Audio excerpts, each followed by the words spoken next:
Hello, ladies and gentlemen out there on YouTube, and welcome to race number 9 of Season 9 of the NNSCRA Marvel Studios Cup Series. I am Levi McIntyre, the voice of the NNSCRA Marvel Studios Cup Series, here to welcome you to the Subway 400 here at Rockingham Speedway, as we're getting set for 46 laps of racing at this classic track that's a little over a mile long. As you guys saw, the point standings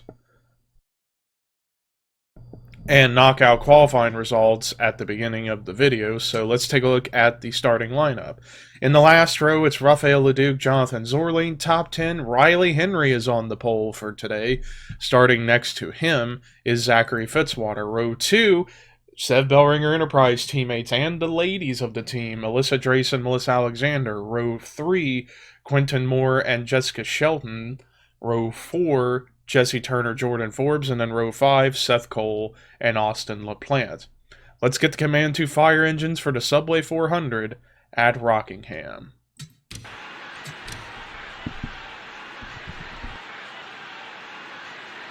Drivers, start your engines.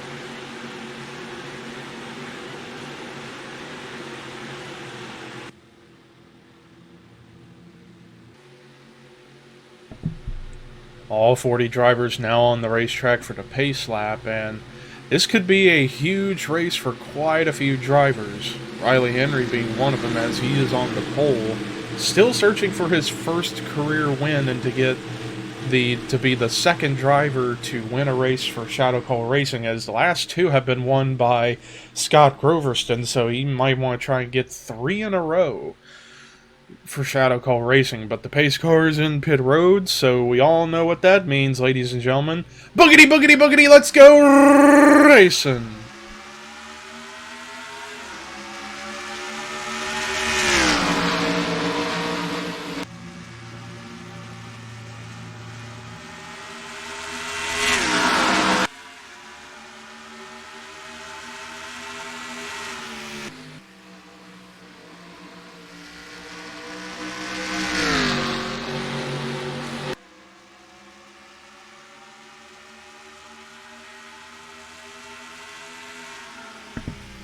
Riley Henry leads the first lap and got off to a pretty sizable lead now. At the line, it was a little over a half a second between himself and the 87 of Alyssa Drayson, who's getting pushed behind by Jesse Turner, as Jesse Turner is looking to make a move on the inside to get to second, and he's there. And Jesse Turner's been on a bit of a downward slope over the past couple of races. He's fallen to 26th in the point standings, so he's looking to perhaps do a little bit of rebounding, and maybe today could be the day and get that first win of the season. Riley Henry at the line was leading by almost 0.7 of a second, but now that's definitely shrunk to probably more than half of that. Let's see here at the line. Yeah, less than 0.3, so Jesse Turner is really fast on the racetrack, as he is reeling in the 40 of Riley Henry, and it's definitely faster than the 40. It's just a matter of when he's going to make his move to get to the lead.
And I just realized my mic was muted the whole entire time, so I didn't even get to say what I was trying to say.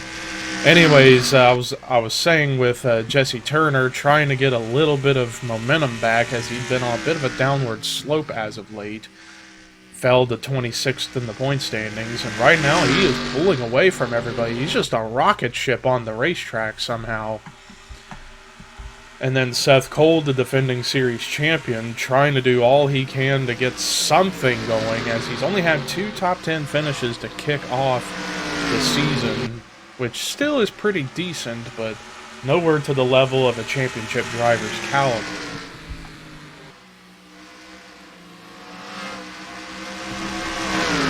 But meanwhile, Daniel Voiles, who was the points leader for a few races just a week or so ago, has fallen from the points lead to 7th in the standings. He's trying to rebound himself and get back into the top 5 in the standings. Right now running in 3rd, as he finally got around Seth Cole, and now he needs to get around Riley Henry to take over 2nd. Rob Evans, who has just had an abysmal start to the season in his farewell season, currently 49th in the standings. He's made more than half the races this season, but he's just not had anything going in terms of finishes. But maybe today could be the day that bad luck run ends. Ashlyn Boyd, on the other hand, has had a solid start, 6th in the standings coming in, already with a victory, and I forget where it was. But Ashlyn Boyd definitely showing that he is a possible championship-worthy contender. Dylan Young, who despite missing the Daytona 500s, had a pretty solid upswing. 12th in the standings with a top 5 and 3 top 10s to his name. Could get back into the top 10 in the point standings if he can come away with a good finish here today. And then back here, speaking of Shadow Cole Racing, here is Scott Groverston, the man who has won the last 2 races at Christmas Miracle and then at Texas. Right now in 8th, and if things were to work out in his favor, he might go for 3 in a row and make history at being the first driver in the history of the Marvel Studios Cup Series to win 3 races in a row. But meanwhile,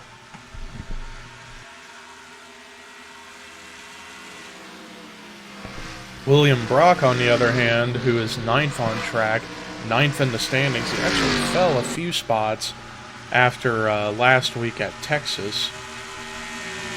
But William Brock having a much better run going right now in the 9th spot.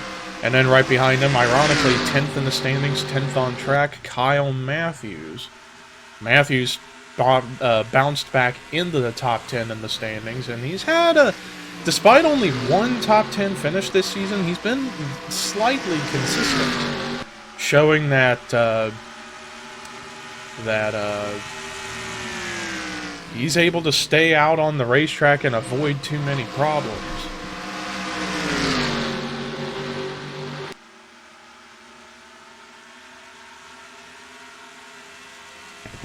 Although Matthews right behind him, 11th on track, and teammate Jessica Shelton. Now Shelton, on the other hand, 19th in the standings, couple top 10 finishes, but just has not had a very consistent season to start.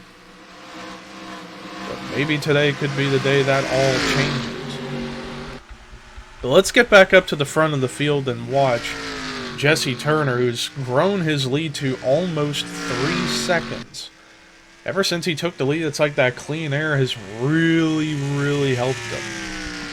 And then meanwhile behind this, Daniel Voiles, who is currently 2nd, and then Ashlyn Boyd in 3rd.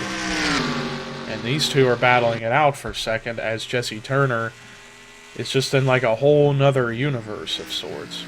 Although he lost a little bit of time, lost 2/10 of the lead to the 26 of Voiles. Although Ashlyn Boyd was, I think, the fastest of the top 5 on that lap, as Ashlyn was the only one who ran under a 27-second lap time.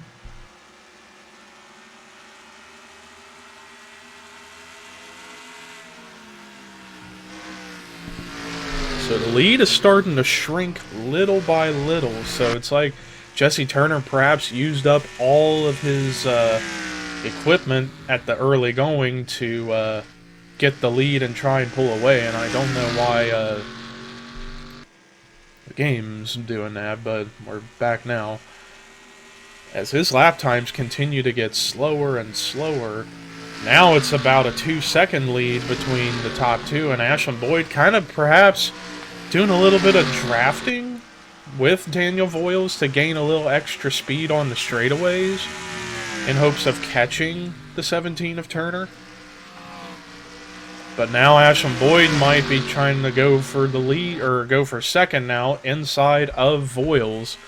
Margin of the lead now actually grew just a tad, as these two are going side by side for second, which is not really something they should be doing if they want to get to Jesse Turner. But also keep in mind, we may see pit stops at some point past halfway. So bear that in mind.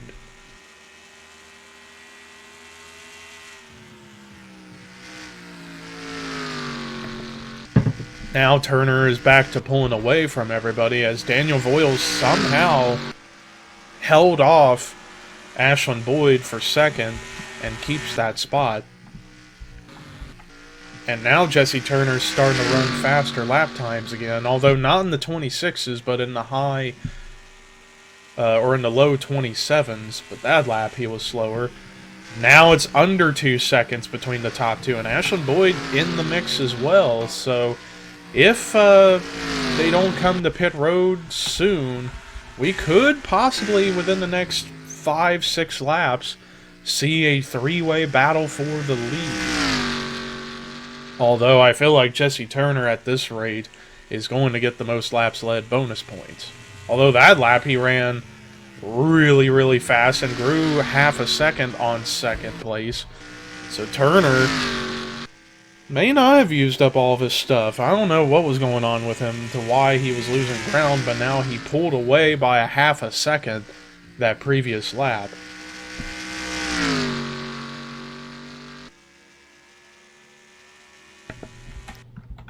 And so far I haven't seen anybody come to pit road, and Turner continues to pull away again. Maybe the 51 and the 26 ended up using up all their stuff. Let's take a look at the fastest lap and see who has ran the fastest. Funny enough, Jesse Turner had a 26.393. Very, very fast out there on the racetrack. And I can't remember where he started. I believe he started 5th or 7th. I know he started on the inside lane. I just don't remember if it was 5th or 7th. Now to the biggest lead we've had all race long, over 3 seconds. And then you got this hornet's nest of drivers from 4th on back to 11th, all close together, battling it out for the 4th spot, funny enough. Although right here we got a battle going on for 12th between Austin LaPlante and Alexander Rowe. And the 66 trying to get to the inside and get by LaPlante for that spot. As Alexander Rowe comes into this race 5th in the standings, actually fell to 5th after a not so great performance at Texas. And actually, though, he's actually tied for 4th with Mitchell Collins in the 22 car, in which, let's see where he is in the 22 machine. There he is. Last time scored 30th. Not a very good run going for him. And still no drivers have elected to come to pit road just yet. But Jesse Turner hanging on strong with that lead and continues to pull away. Side by side once again for second between Voiles and Boyd. And according to the lap times I'm looking at, they ran the same lap times the previous lap at 27.867. Keeping an eye on the lap times to see about the margin. Still about 3.5 seconds between the top two. So unless something really drastic happens with the pit stops coming up, I don't see anybody beating out Jesse Turner. He's just been strong all race long, especially ever since he took the lead.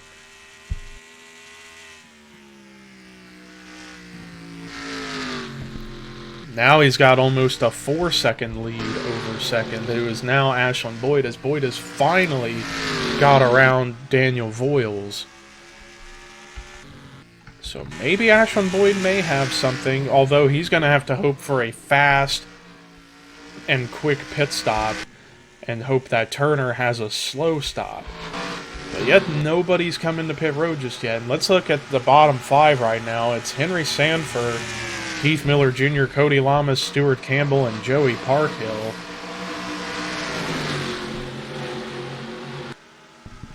Now Alyssa Drayson. And man, Alyssa Drayson started 3rd, was up to 2nd at one point, and now is 36th. I guess ever since she was passed around by Jesse Turner and was stuck on the outside lane, she just could not recover. And I got a feeling that if she doesn't bounce back from this, she's going to end up being outside the top 30 again.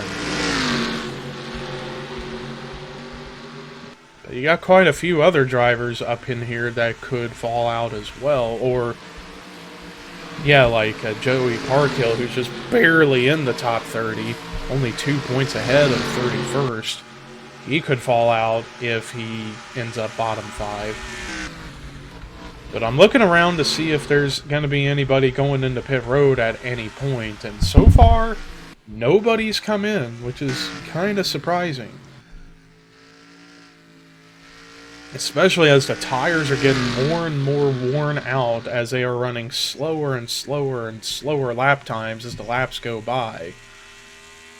Jesse Turner, on the other hand, looking at the margin, shrinking a little bit, but not a significant amount between himself and the 51 of Ashlyn Boyd. And you gotta wonder when or if these drivers are going to come into pit road, because they have to come to pit road at some point. There's no way they could make the entire race on one tank of gas and one set of tires. There's just no way. If they do, it will be a shocker, but you never know.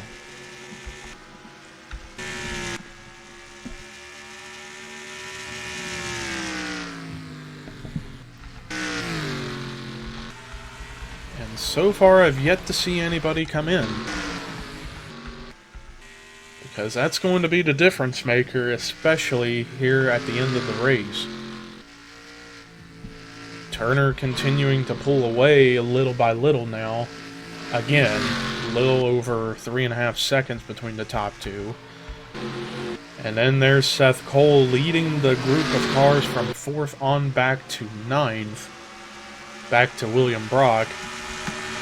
Scott Groverston, despite not being in the lead, continuing a bit of a top 5 streak right now, as he is 5th currently.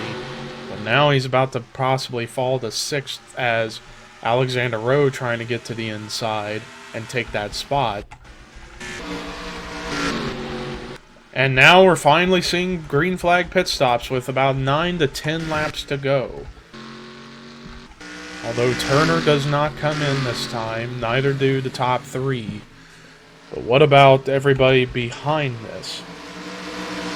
Looks like Scott Groverston's going to be the first of the top 10 drivers to come into pit road and lead a whole bunch of cars in. Let's get back to the 17 of Turner and see what's going on with him. Whoa! Little close call with Cody Lamas. Very, very close call indeed. And now the top 3 have come into pit road.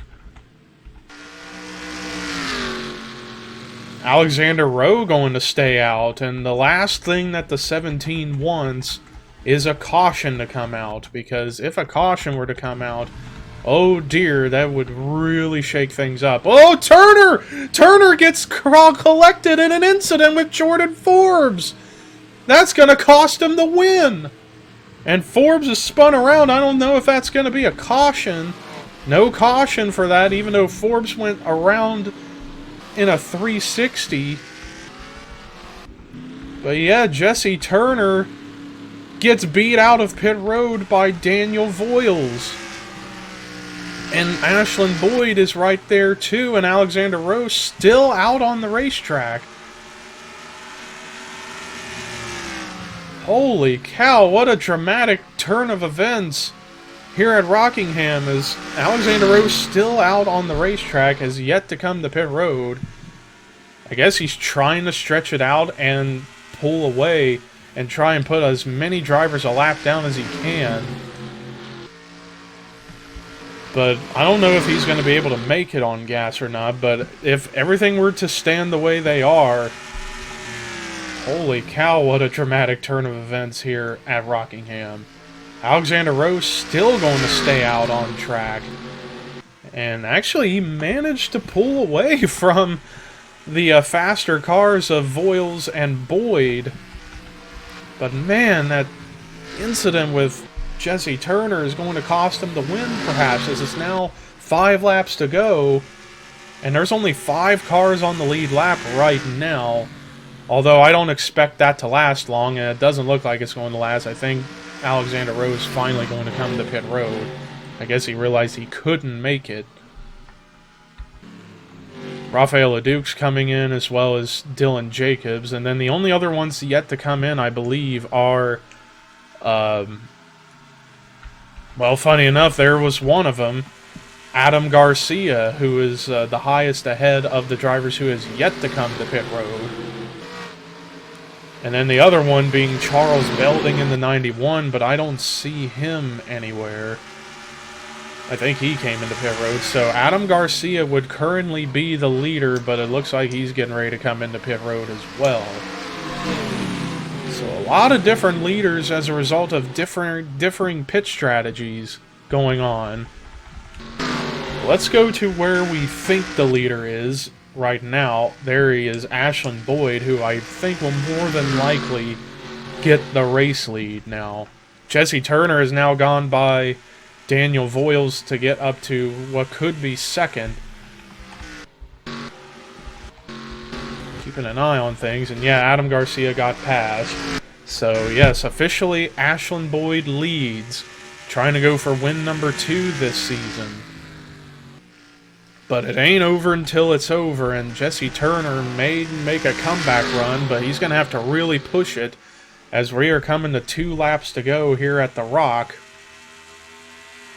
And it's 3/4 of a second separating the top 2, so it's going to be a difficult task if Turner is going to come back to get the win that he felt perhaps was robbed from him because of contact on pit road.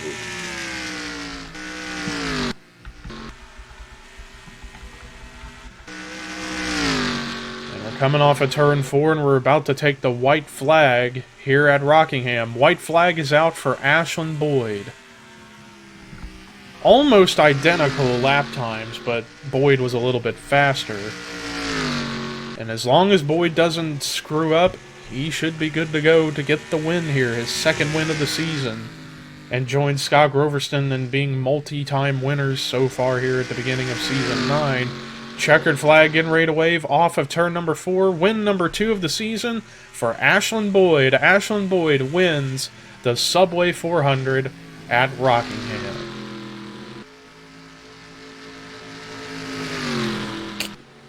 '51 capitalized on this mix-up with Jesse Turner and a couple other people on pit road in an incident. Capitalized on it, got to the lead, and ran away with it. Kind of like a heist, almost like a racing heist he just pulled. But nonetheless, Ashlyn Boyd's second win of the season, huge for Toyota racing development. But let's look at the rest of the results. As Jesse Turner, who was hands down the most dominant car of the race, ended up getting robbed of the win, if you ask me, because of pit road problems. but still a phenomenal points day, finishing in second. Daniel Voiles rebounds after the past couple of races not going his way, getting a third-place run. Alexander Rowe, solid performance in fourth. I thought he was going to try and last the whole race without pitting, but wasn't meant to be, but still gets a fourth-place finish. And then Scott Groverston, 3 straight top 5 finishes, including those last 2 victories at Texas and Christmas Miracle, continuing a streak, finishing in 5th. Ryan Acosta with another solid performance in the 6th spot. Riley Henry's 2nd top 10 finish of his career in 7th. Seth Cole, 3rd top 10 of the season, finally in 8th. William Brock rebounds, finishing in 9th. And then Jessica Shelton rounding out the top 10. Then there is your top 20, your top 30, and the bottom 5 for this week were Johnny Gardner, Jordan Forbes, Cody Lamas, Alyssa Drayson, and Henry Sanford. So the points in the top 30 battle are definitely going to get shaken up as a result of that bottom 5. But no cautions, nobody was out of the race, nobody ended up a lap down. Solid race despite it getting a bit boring at times. But at the end, it definitely got a little wacky because of pit road strategy. But regardless, thank you guys for watching. We'll see you on Friday for the next race. Here is Ashlyn Boyd's victory burnout and your point standings heading into the next race. And this is Levi McIntyre signing off.